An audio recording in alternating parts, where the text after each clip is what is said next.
السلام عليكم ورحمة الله وبركاته. إن الحمد لله نحمده ونستعينه ونستغفره ونعوذ بالله من شرور أنفسنا ومن سيئات أعمالنا. من يهده الله فلا مضل له ومن يضلل فلا هادي له.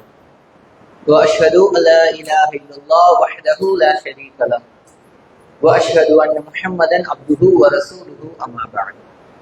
يا أيها الناس اتقوا ربكم الذي خلقكم من نفس واحدة وخلق منها زوجها وبث منهما رجالا كثيرا ونساء واتقوا الله الذي تساءلون به والأرحام إن الله كان عليكم رقيبا. يا أيها الذين آمنوا اتقوا الله حق تقاته ولا تموتن إلا وأنتم مسلمون. يا أيها الذين آمنوا اتقوا الله وقولوا قولا سديدا يصلح لكم أعمالكم ويغفر لكم ذنوبكم ومن يطع الله ورسوله فقد فاز فوزا عظيما. எல்லாம் உள்ள ஏக இறைவனின் நல்லடியார்களே, அந்த ஏக இறைவனினுடைய சாந்தியும் சமாதானமும் வற்றாத பேரன்பும் பெருங்கருணையும் நம் அனைவரையும் இந்த வெற்றி மார்க்கத்தினை பற்றி பிடிக்க செய்த ஏக இறைவனின் இறுதி தூதராகிய முஹம்மது நபி ஸல்லல்லாஹு அலைஹி வஸல்லம் அவர்களின் மீதும் அவர்களை தம்முடைய வாழ்க்கையில் தம்மால் இயன்ற அளவிற்கு அப்படியே பின்பற்றி வாழ்ந்து மரணித்தவர்கள், தற்பொழுது வாழ்ந்து கொண்டிருப்பவர்கள், இனி வாழ இருப்பவர்கள் என அனைவரின் மீதும் என்றென்றும் இன்று நிலைவரட்டும் என பிரார்த்தித்தவனாக என்னுடைய இந்த உரையை ஆரம்பம் செய்கின்றேன். அல்ஹம்துலில்லாஹ்.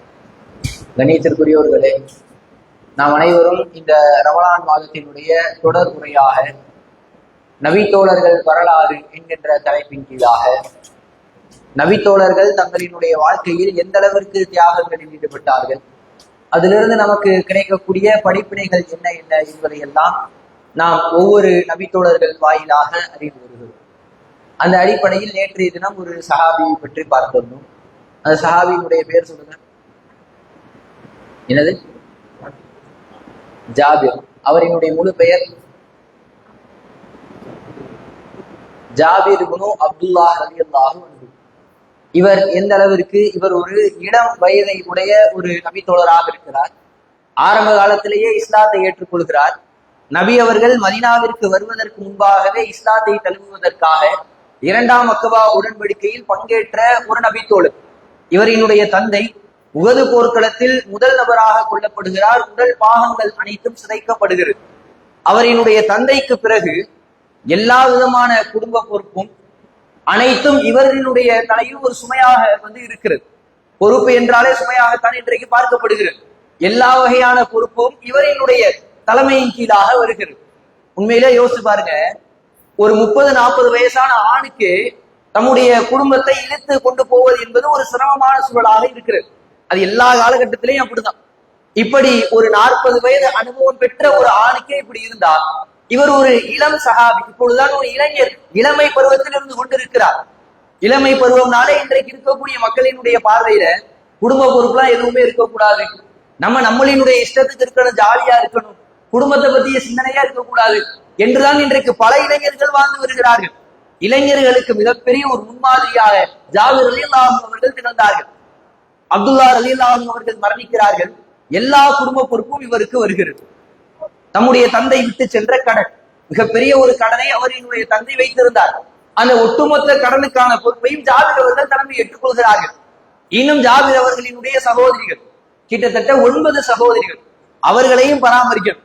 இப்படி ஒரு மிகப்பெரிய ஒரு பொறுப்புக்கு கீழே வருகிறார்.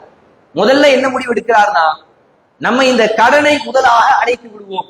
ஏனென்றால் கடனை குறித்து மார்க்கம் அதிகமான எச்சரிக்கை நமக்கு சொல்லுகிறது. இன்றைக்கு நம்ம சர்வ சாதாரணமா எல்லாத்துக்கும் கடன் வாங்கிட்டு இருக்கோம். எதற்கெடுத்தாலும் கடன். கடன் சொல்றதை விட இன்றைக்கு பல மக்கள் இஎம்ஐயின் பின்னாலும் வட்டியின் பின்பாகவும் சென்று கொண்டு இருக்கிறார்கள். கடனை பத்தியே மார்க்கம் அதிகமா எச்சரிக்கிறது. வட்டியை பத்திலாம் மார்க்கம் எந்த அளவுக்கு சொல்கிறது என்றால், வட்டியை வாங்கியவர்கள் இறைவனுக்கும் இறைவனினுடைய தூதருக்கும் எதிராக போர் தொடுத்து வருபவர்களுக்கு சமம். அந்த அளவுக்கு வட்டியை பற்றி சொல்லியிருக்கு. கடனை பற்றி மார்க்கம் எந்த அளவுக்கு, கடன்ல நீங்க பேர்தலாயிருங்க, சொன்ன நேரத்துக்கு கடன் அடைச்சிருங்க, கடன் அடைக்காம மரணிச்சிடாதீங்க, கடனை அடைக்காமல் மரணித்து விட்டால் உங்களினுடைய மறுமை வாழ்க்கை கேள்விக்குரியாயிரும். நபிகள் நாயகம் ஸல்லல்லாஹு அலைஹி வஸல்லம் வாழ்க்கையிலேயே ஒரு ஜனாசா கொண்டு வருவப்படுகிறது. பொதுவா ரசூலா உயிரோடு இருக்கும் பொழுது யார் மரணித்தாலும் நபி அவர்கள் தான் தொழுகை வைப்பார்கள். ரசூலா தொழுகை வச்சு அவரினுடைய பாவ மன்னிப்புக்காக துவா செய்வாங்க. அவருக்கு பாவ மன்னிப்பும் கிடைக்கும் இறைவன் நாடினார். இதுதான் நபி அவர்கள் உயிரோடு இருக்கும் பொழுது எல்லா சஹாபாக்களுக்கும் சஹாபிய பெண்மணிகளுக்கும் வழக்கம். அந்த அடிப்படையில ஒரு பிரேதம் கொண்டு வரப்படுகிறது, ஒரு ஜனாசா. ரசூல்லா பார்த்து கேட்கக்கூடிய கேள்வி, ஹல் அலைஹி தைன், இவரின் மீது கடன் இருக்கிறதா? ரசூல்லா கேட்கிற கேள்வி. யார் என்ன எல்லாம் தெரியும் நபி அவர்களுக்கு எல்லா சஹாபாக்களையும் தெரியும். இவருக்கு கடன் இருக்கிறதா ரசூல்லா கேட்கிறாங்க. உடனே சஹாபாக்கள் இருக்கிறாங்க, இல்ல ரசூல்லா இவர் மேல எந்த கடனும் கிடையாது. சரி அப்படியா, வாங்க தொழுவோம். நபி அவர்கள் தொழுக வைக்கிறார்கள். அந்த பிரேதத்திற்கு ஜனாசா தொழுகை நடத்தப்படுகிறது. மீண்டும் ஒரு முறை மற்றொரு பிரேதம் கொண்டு வரப்படுகிறது. அதை பார்த்தும் அதே கேள்வி, அலைஹி தைன், இவரின் மீது கடன் இருக்கிறதா? சஹாபாக்கள் சொல்றாங்க, ஆமா அல்லாஹ்வின் தூதரே, இவர் கடனாளிதான், கடனை வச்சுட்டு மூத்தாயிருக்கிறார். அப்படியா, சல்லூபி சாஹிபுக்கும், உங்களுடைய தோழருக்கு நீங்களே தொழுக வச்சுக்கோங்க, நான் தொழுக வைக்க மாட்டேன் என்று நபி அவர்கள் ஒதுங்கி போகிறார்கள். ஒருத்தருக்கு கடன் இருந்தால் அவரினுடைய துர்பாக்கியம் எங்கிருந்து ஆரம்பம் என்று பாருங்கள். நபி அவர்களினுடைய தொழுகையே கிடைக்காது. உடனே இங்கே சஹாபாக்கள் இருந்து ஒரு சஹாபி என்ன செய்தார்னா, அவரினுடைய கடனுக்கு நான் பொறுப்பேற்றுக்கிறேன் அப்படின்னு அந்த பொறுப்பை ஒருவர் ஏற்றுக்கொண்டதற்கு பின்பாக நபி அவர்கள் அவருக்கு தொழுகை வைக்கிறார்கள். இது மாத்திரம் கிடையாது, நபி அவர்கள் மற்றொரு முறை சொன்னார்கள், ஒரு மனிதர் இறைவனினுடைய பாதையில் போரிட்டு கொல்லப்பட்டு மீண்டும் இறைவனினுடைய பாதையில திரும்ப உயிர் கொடுத்து எழுப்பப்படுகிறார், மீண்டும் போரிடுகிறார், மீண்டும் கொல்லப்படுகிறார், திரும்ப உயிர் விட்டு எழுப்பப்பட்டு மீண்டும் போரிட்டு கொல்லப்படுகிறார். 3 முறை ஷஹீதாக்கப்பட்டிருக்கிறார். ஒரு முறை ஷஹீதானாலே சொர்க்கம், நிச்சயமாக சொர்க்கத்திற்கு சென்று விடுவார்கள். 3 முறை இவர் ஷஹீதாக்கப்பட்டிருந்தாலும் அவரின் மீது கடன் இருக்கின்ற நிலையில் அவர் 3 முறை ஷஹீதாக ஆகி இருந்தாலும் அவரை இறைவன் சொர்க்கத்திற்குள் அனுப்ப மாட்டான், அவரினுடைய கடன் நிறைவேற்றப்படுகின்ற வரைக்கும். இந்த அளவிற்கு கடன் என்பது மிக மிக நாம் எச்சரிக்கையாக இருக்க வேண்டிய விஷயம். அந்த அடிப்படையில ஜாபிர் எல்லாரும் என்ன நினைக்கிறாங்கன்னா, தந்தையின் மீதாக இருக்கக்கூடிய கடனை முதல்ல நம்ம நிவர்த்தி செஞ்சிருவோம், கடனை முதல்ல அடைச்சிருவோம் என்று நினைக்கிறார். அப்துல்லா ரலியல்லாஹு அவர்கள் மரணித்ததற்கு பின்பாக அவரினுடைய சொத்து என்னெல்லாம் இருந்துச்சு அப்படின்னா, ஒரு தோட்டம் ஒன்று இருந்தது. அதான் தோட்டம் வச்சிருக்கிறார்ல, அப்புறம் என்ன இவர் கஷ்டப்படுறார் அப்படின்னு கேட்கக்கூடாது. தோட்டம் இருந்தாலும் அந்த தோட்டத்தில் இருக்கக்கூடிய பேரித்தம்பழங்களின் மூலமாக வரக்கூடிய விளைச்சல் அவருக்கு போதுமானதால இல்லை, அவரினுடைய தந்தைக்கு போதுமானதா இல்லாதனால்தான் அவர் கடன் வாங்குறார். அந்த தோட்டம் அவருக்கு இருக்கிறது, அதுல பல பேரித்தம்பழங்கள் இருக்கிறது, அதுல விளைச்சலும் இருக்கிறது, ஆனால் அந்த விளைச்சல் போதுமான அளவிற்கு இல்லை. அதனால்தான் அவரினுடைய தந்தையே கடன் வாங்கினார். இந்த ஒரு தோட்டத்தை போக ஒரே ஒரு ஒட்டகம், அந்த ஒட்டகம் நல்ல தலையாத்திரமான ஒட்டகம் தான் கிடையாது, ரொம்ப உடல் மெலிந்த ஒரு சோர்வாக இருக்கக்கூடிய ஒரு ஒட்டகம், அது மட்டும்தான் இவரினுடைய சொத்து. ஒரே ஒரு தோட்டம், அந்த தோட்டமும் ரொம்ப விளைச்சல் குறைவா கொடுக்கக்கூடிய ஒரு தோட்டம், ஒரே ஒரு ஒட்டகம், இது மட்டும்தான் இவர்கிட்ட இருக்கு. இதை வச்சு இவர் கடனை அடைக்கணும். கடன் எவ்வளவு கடன் தெரியுமா? அவரினுடைய தந்தை வாங்கிய கடன் அப்படிங்கிறது 30 வசக்குகள் வாங்கி இருக்கிறார். இது அரபுகள் பயன்படுத்தக்கூடிய ஒரு சில அளவு சொற்கள். நம்மளே கூட சுபு முடிச்சுட்டு திருமறை குர்ஆனினுடைய வசன விளக்க வகுப்புல ஜக்காத்தை பற்றி ஒரு தொடரா பார்த்துக்கிட்டு வந்தோம். அதுல தானியங்களுக்கு நம்ம எவ்வளவு ஜக்காத் கொடுக்கணும் அப்படிங்கிற அந்த பாடத்துக்கு கீழே வசக்குனா என்ன என்கின்ற எல்லாவற்றையும் தெளிவாக பார்த்திருந்தோம். ஞாபகம் இருக்குமா? ஞாபகம் இருக்காது, எனக்கே மறந்துருச்சு, நானே இப்பதான் பார்த்துட்டு வந்தேன். ஒரு வசக்கு அப்படிங்கிறது கிட்டத்தட்ட ஒரு வசக் அப்படிங்கிறது 120 இருந்து 150 கிலோக்கள், ஒரே ஒரு வசக் அப்படிங்கிறது. இவரினுடைய தந்தை விட்டு சென்றது 30 வசக்குகள், ஏறத்தாழ எப்படினாலும் ஒரு 3500 இருந்து 4000 கிலோ தானியங்கள். அந்த அளவிற்கு ஒரு மிகப்பெரிய ஒரு கடன் இவரினுடைய பொறுப்பின் கீழாக இருக்கிறது. எத்தனை கிலோ இவர் கொடுக்கணும்னா கிட்டத்தட்ட 4000 கிலோ கொடுக்கணும். இவர் வைத்திருக்கக்கூடிய அந்த தோட்டத்துல இருந்து 4000 கிலோல இவரால கொடுக்க முடியாது, அது இவருக்கு ஒரு மிகப்பெரிய ஒரு கடனாக இருக்கிறது. அதனால இவர் என்ன முடிவு செய்யறாருன்னா, நம்ம நபி அவர்கள்ட்ட சென்று உதவி கேட்போம். பொதுவா நபிகள் நாயகம் ஸல்லல்லாஹு அலைஹி வஸல்லம் அவர்களினுடைய ஆரம்ப காலத்திற்கும் இறுதி காலத்திற்குமே மிகப்பெரிய வித்தியாசம் இருந்துச்சு. ரசூல் ஆரம்ப காலத்துல இப்படி சொல்லுவாங்க, அவருக்கு கடன் இருக்கா அப்படின்னா அவரினுடைய கடன் அடைக்கப்பட இல்லையா, நீங்களே உங்களுடைய தோழருக்கு தொழில் வச்சுக்கோங்க அப்படின்னு விலகக்கூடிய சூழல் ஆரம்ப காலத்துல இருந்துச்சு. நபி அவர்களினுடைய இறுதி காலத்துல இஸ்லாமிய அந்த அரசாங்கத்தினுடைய கசானா ரொம்பி விளைந்தது, ஏராளமான பொருளாதாரங்கள் குவிந்து கிடந்தது. அப்பனா ரசூல் என்ன செய்வாங்களா, இவர் மேல கடன் இருக்கா? ஆமா ரசூலா, இவனுக்கு கடன் இருக்கு, இவரினுடைய கடனை அரசாங்கம் பொறுப்பேற்றுக்கும், அரசாங்கம் அடைச்சிரும், வாங்க தொழுவோம். நபி அவர்கள் தொழுகை வைப்பார்கள். நபி அவர்களினுடைய இறுதி காலம் இப்படி இருந்தது. இந்த அடிப்படையில ஜாபிர் ரலியல்லாஹு அவர்கள் நபிகள் நாயகம் அவர்களின் நாடி சென்றாங்க. ரசூலா வீட்டுக்குள்ள இருக்காங்க. ஜாபிர் ரலியல்லாஹு அவர்கள் கதவை தட்டுகிறார்கள்.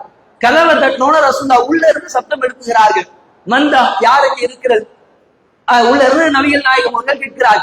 உடனே இங்க இருந்து ஜாபிர் என்ன சொல்றாருன்னா, அணு நான் தான் அப்படிங்கிறார். யோசிச்சு பாருங்க, நம்ம வீட்டுக்குள்ள இருக்கிறோம், கதவு தாப்பா போட்டு இருக்கு, ஒருத்தர் கதவை தட்டுறாரு, யாருன்னு தெரியாதனால தான் நம்ம கேட்கிறோம், யாருப்பா வீட்டுக்கு வெளியே? வீட்டுக்கு வெளியே இருந்தவர் என்ன சொல்றாருன்னா, நான் தான் சொல்றாரு. நமக்கு என்ன தோணும்? ரசூலாவே அதைத்தான் சொல்கிறார்கள், நான் தான் யாருப்பா, யார் வெளியே வந்திருக்கிறது? ரசூலா கேட்கிறார்கள். உடனே ஜாபிர் அவர்கள் நான் தான் ஜாபிர் என்று சொல்கிறார்கள். நபி அவர்கள் திறந்து என்ன விஷயம் விசாரிக்கிறார். அப்ப ஜாபிர் அவர்கள் விலாவதியாக சொல்லுகிறார்கள், இந்த மாதிரி என்னுடைய தந்தை விட்டு சென்ற கடன், அந்த கடனை அடைக்கிறதுக்காக நான் அவங்களோட உதவி நாடி வந்திருக்கிறேன். என்ன உதவினா, உங்க பொருளாதாரத்தை தாங்கன்னு அவர் கேட்க வரல. இவர் ரசூலாவை பார்க்க வர்றதுக்கு முன்னாடி என்ன செஞ்சார்னா, கடன் யாரிடத்திலிருந்து வாங்கியிருந்தாரோ அவரினுடைய தந்தை ஒரு யூதர் இடத்திலிருந்து வாங்கியிருந்தார். அந்த யூதரை போய் பார்த்து பேசிட்டு வந்திருக்கிறார். யூதர்கிட்ட போய் என்ன பேசினார்னா, என்னுடைய தந்தை விட்டு சென்ற கடனை அடைக்கிற அளவுக்கு என்கிட்ட விளைச்சல் கிடையாது, அதனால என்னுடைய தோட்டத்துல இருந்து என்ன விளைச்சல் வருதோ அதை நீங்க எடுத்துக்கோங்க, அதையே கடனை பூர்த்தி செஞ்சுதான் வச்சுக்கோங்க அப்படின்னு பேசி பார்த்திருக்கிறார். என்னால அந்த 4000 கிலோல விட்டு கொடுக்க முடியாது, என்னுடைய தோட்டத்துல இருந்து எவ்வளவு விளைச்சல் வருதோ எல்லாத்தையும் நான் உங்களுக்கு கொடுக்குறேன், அதோட கடனை பூர்த்தி செஞ்சுக்கோங்க அப்படின்னு பேசி பார்த்திருக்கிறார். அந்த யூதர்கள் ஒத்து வரல. இல்ல அப்பெல்லாம் விட்டுற முடியாது, எங்களுக்கு எல்லா விதமான கடனையும் நீங்க அடைக்கணும், எந்த தள்ளுபடியோ எந்த சலுகையும் கிடையாது, எவ்வளவு உங்களினுடைய தந்தை கடன் வாங்கினாரோ எல்லாத்தையும் நீங்க அடைக்கணும், உடனே அடைக்கணும், காலத்தை நீங்க தாமதிச்சுட்டு இருக்க கூடாது, உடனே அடைக்க வேண்டும் என்று சொல்லுகிறார்கள். ரசூலாட்ட வந்தது எதுக்குறா, நீங்க போய் அந்த யூதர்கிட்ட ஒரு வார்த்தை பேசி பாருங்க, யூதர்கிட்ட பேசி எனக்கு நீங்க ஏதாவது ஒரு சலுகை அல்லது ஏதாவது கொஞ்சம் தள்ளுபடி வாங்கித்தாங்க. இதற்குத்தான் ஜாபிர் அவர்கள் நபி அவர்களை நாடி வந்திருக்கிறார்கள். ரசூலாவும் சென்று பேசி பார்க்கிறார்கள், யூதர்கள் மறுத்து விடுகிறார்கள். இல்ல அப்படிலாம் குறைக்க முடியாது, அவருக்கு என்ன நாங்கள் கடனை கொடுத்தோமோ அதை அப்படியே நாங்கள் வசூல் செய்வோம், அதுவும் உடனே எங்களுக்கு வேண்டும். உடனே ரசூலா என்ன சொல்றாங்கன்னா, ஜாபிரே நீங்கள் உங்க தோட்டத்துக்கு போங்க, உங்களினுடைய தோட்டத்தில் இருக்கிற எல்லா பேரிட்ட மரங்களையும் பாருங்க, எவ்வளவு பழம் இருக்கோ எல்லாத்தையும் நீங்க இறக்கிறீங்க, எல்லாத்தையுமே நீங்க அறுவடை செஞ்சுருங்க, அறுவடை செஞ்சுட்டு எல்லாத்தையும் தனித்தனி குவியல்களாக போட்டு வைங்க, காய்கள் அப்படியே அதனுடைய தன்மைக்கு ஏற்ற பிரிச்சு வைப்பாங்க, செங்கனிகள்லாம் ஒரு குவியலாகவும், நல்ல பழுத்ததுதான் ஒரு குவியலாகவும், கொஞ்சம் மட்ட ரகமாக இருக்கிறதெல்லாம் ஒரு குவியலாகவும், இப்படி பல குவியல்களாக இருக்கும். இந்த மாதிரி நீங்க தயார் செஞ்சு வைங்க, நான் நாளைக்கு வரேன் அப்படின்னு ரசூலா சொல்லிட்டாங்க. ஜாபிர் அவர்களும் சொல்கிறார்கள், எல்லா பேரித்தம்பங்களையும் அறுவடை செய்கிறார்கள். குறிப்பா ஜாபிர் எல்லாம் அவங்களை வச்சு பார்க்க நபி அவர்கள் மூலமாக பல அற்புதங்கள் ஜாபிர் அவர்களுக்கு நிகழ்த்தப்பட்டிருக்கும். அதுல ஒரு மிகப்பெரிய ஒரு அற்புதம் இந்த ஒரு சம்பவம். ஜாபிர் அவர்கள் தோட்டத்திற்கு செல்கிறார்கள், எல்லா பேரித்தம்பங்களையும் பறிக்கிறார்கள், குவியல்களாக போட்டு வைத்து விடுகிறார்கள். ஜாபிர் எல்லா குவியலையும் பார்க்கிறார், இதெல்லாம் நமக்கே போதுமானதா இருக்காது, அந்த அளவுக்கு தான் எல்லா பேரிச்சம்பழங்கள் இருக்குது. கண் அளவுல அவர் பார்க்கிறார், எத்தனை வருடம் தோட்டத்துல பார்த்திருப்பார், எத்தனை வருடம் அறுவடை செய்த காய் கனிகளை எல்லாம் பார்த்திருப்பார். அதை வச்சு இவர் ஒரு கணக்கு போடுறாரு, இது நமக்கே போதுமானதா இருக்காது, இதை வச்சு நம்ம எப்படி கடன் அடைக்கிறது அப்படிங்கிற ஒரு சிந்தனை இவருக்கு இருக்கிறது.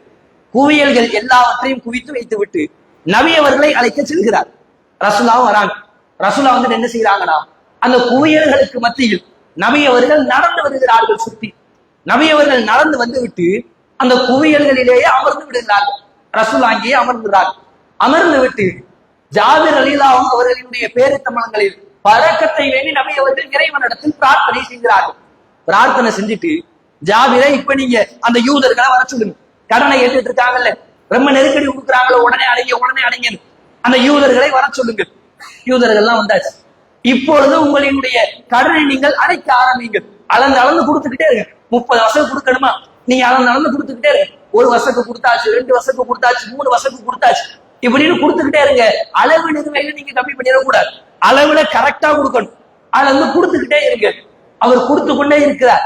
ஜாபிர் அவர்கள் தன்னுடைய உள்ளத்துல இருப்பதையும் சொல்லுகிறார். இந்த செய்தியில ரசூலா கொடுக்கும் பொழுது என்னுடைய பழங்கள்ல இருந்து குறையுது அப்படிங்கிற எண்ணம் எனக்கு ஒருபோதும் வரல. எதனால இப்படி சொல்றாருன்னா, இப்ப ஒரு உதாரணத்துக்கு நம்ம கடன்காரா இருக்கிறோம் நினைக்கிறேன், ஒரு 1 லட்சம் ரூபாய் நம்ம கடன்ல இருக்கிறோம், நமக்கு 2 லட்சம் லாபமா வந்துருச்சு, இது நமக்கு சந்தோஷத்தை தராது. நம்ம என்ன நினைப்போம்னா, 2 லட்சம் இருந்தாலும் 1 லட்சத்தை தூக்கி கடனுக்கு கொடுத்துருவோமே, கடனுக்கு போகிறே அப்படிங்கிற ஒரு வருத்தம் நமக்கு இருக்கும். நம்முடைய பொருளாதாரத்தை கடனுக்கு கொடுத்தாலே ஒரு வருத்தம் இருக்கும். அப்படி எந்த வருத்தமும் ஜாபிர் அவர்களுடைய உள்ளத்துல அவர் உறுதியா எதுல இருக்கிறார்னா, எல்லா கடனையும் அடைச்சதுக்கு அப்புறம் தான் நம்ம வீட்டுக்குன்னு ஒரு பேரிச்சம்பழமாக இருந்தாலும் எடுக்கணும். 9 சகோதரிகள் இருக்கிறார்கள். சகோதரிகள்னா வயதுல மூத்தவர்கள் கிடையாது, யாரும் பருவ வயதை அடையாதவர்கள். எல்லோரினுடைய 9 தோழிகளினுடைய 9 சகோதரிகளினுடைய நிலையும் அதுதான். அவர்களுக்கு ஒரு பேர் சம்பளத்தை கூட நான் எடுக்க மாட்டேன், கடனை அடைக்காத வரைக்கும் என்பதில் உறுதியாக இருக்கிறார். அளந்து அளந்து கொடுத்துக்கிட்டே இருக்கிறார். 1 வசக்கு கொடுத்து முடிக்கிறார், 10 வசக்கு கொடுத்து முடிக்கிறார், 20 வசக்கை கொடுத்து முடிக்கிறார், 30 வசக்குகளையும் கொடுத்து முடிக்கிறார். யாரால நம்ப முடியும்? யோசிச்சு பாருங்க. தோட்டத்தை கண்ணால பாக்குறோம், எத்தனை மரங்கள் இருக்குன்னு கண்ணால பாக்குறோம், அதுல அறுவடை செஞ்சது எல்லாமே ஜாபீர் அவர்கள் தான். இவர் தான் தோட்டத்தை வச்சது, பராமரிச்சது, அறுவடை செஞ்சது, குவியலை குவிச்சது, தனித்தனியா செப்பரேட் பண்ணது எல்லாமே இவர் தான். இவரினுடைய கண்ணோட்டத்துல பார்க்கும்போது இது நமக்கே போதுமானதா இருக்காது நினைச்ச கட்டத்துல ஒட்டுமொத்த கடன்களும் அடைக்கப்பட்டுச்சு. இருந்தும் சொல்லுகிறார், நான் ஆரம்பத்தில் என்ன குவியல்களை குவித்து வைத்திருந்தேனோ அது அப்படியே இருந்தது. யோசிப்பாரு.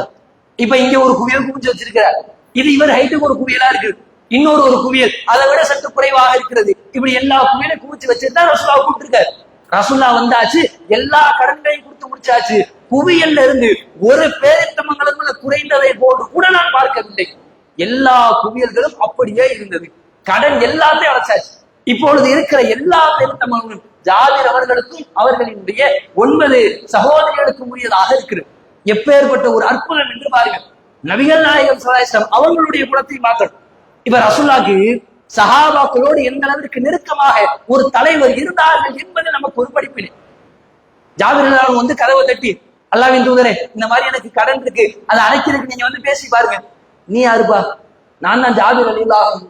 ஜாபீர்னா யாரு? என்னுடைய அத்தா தான் அப்துல்லா ரலியல்லாஹு அன்ஹு. அப்துல்லா அது யாரு? உஹது போர்க்களத்துல கொல்லப்பட்டாங்களே, அப்படியா? கொல்லப்பட்டாரா? உஹது போர்க்களத்துல 70க்கும் மேற்பட்டவங்க கொல்லப்பட்டாங்கப்பா. அது எல்லாத்தையும் நம்மளால ஞாபகம் வச்சுக்கிட்டு இருக்க முடியுமா? இப்படின்னு சொல்ற மாதிரி ஒரு தலைவர் நபி அவர்கள் கிடையாது. எல்லோரையும் தெரியும், எல்லா சஹாபாக்களையும் தெரியும், எல்லோரோடும் நெருங்கி பழகினார்கள். நம்முடைய வார்த்தையை கேட்டு இறைவனுக்காக ஒருவர் உயிர் தியாகம் செய்திருக்கிறார். உயிர் தியாகம் செஞ்சவங்க எதை எதிர்பார்க்க மாட்டாங்க. நம்ம உயிர் தியாகம் செஞ்சாலும் ரசூலா நம்ம குடும்பத்தை பார்த்துக்குவாங்க அப்படிங்கிற எண்ணம்லாம் இருக்காது. அவர்களுக்கு அந்த எண்ணம் இல்லாவிட்டாலும் நபி அவர்கள் அரவணைப்பதில் மிகப்பெரியவர்களாக இருந்தார்கள். எல்லா சஹாபாக்களோடும் இணக்கமாக இருந்தார்கள். தம்முடைய ஊரில் இருக்கக்கூடிய ஒரு கரை ஓரத்தில் இருக்கக்கூடிய ஒரு தொண்டனை கூட நபி அவர்களுக்கு நன்கு தெரிந்திருக்கும். எல்லோரோடும் அவ்வளவு எளிமையாகவும் நளினமாகவும் நபி அவர்கள் பழகினார்கள். அந்த அளவிற்கு இறங்கி வந்து ஜாபீர் அவர்களினுடைய ஒட்டுமொத்த கடனையும் அடைப்பதற்கு நபிகள் நாயகம் ஸல்லல்லாஹு அலைஹி வஸல்லம் அவர்கள் உதவி செய்திருக்கிறார்கள். ஒரு சுமை இவருக்கு குறைஞ்சிருச்சு. தம்முடைய தந்தை விட்டுட்டு போகும்போது என்ன சொன்னார்? உஹது போர்க்களத்திற்கு முந்தைய இரவு வந்து இவரிடத்துல வசியத் வாங்குகிறார். என் மீது ஒரு மிகப்பெரிய கடன் இருக்கிறது, ஃபக்லி, அதை நீதான் அடைக்க வேண்டும். நாளைக்கு நான் உஹது போர்ல கொல்லப்பட்டுறேன், கடனை குறித்து இறைவனை குற்றமிடிக்க கூடாது என்றால் என்னுடைய கடனை நிறைவேற்று. அப்பேற்பட்ட ஒரு மிகப்பெரிய ஒரு கடனை இவர் நிறைவேற்றி விட்டு மனநிறைவோடு இருக்கிறார்.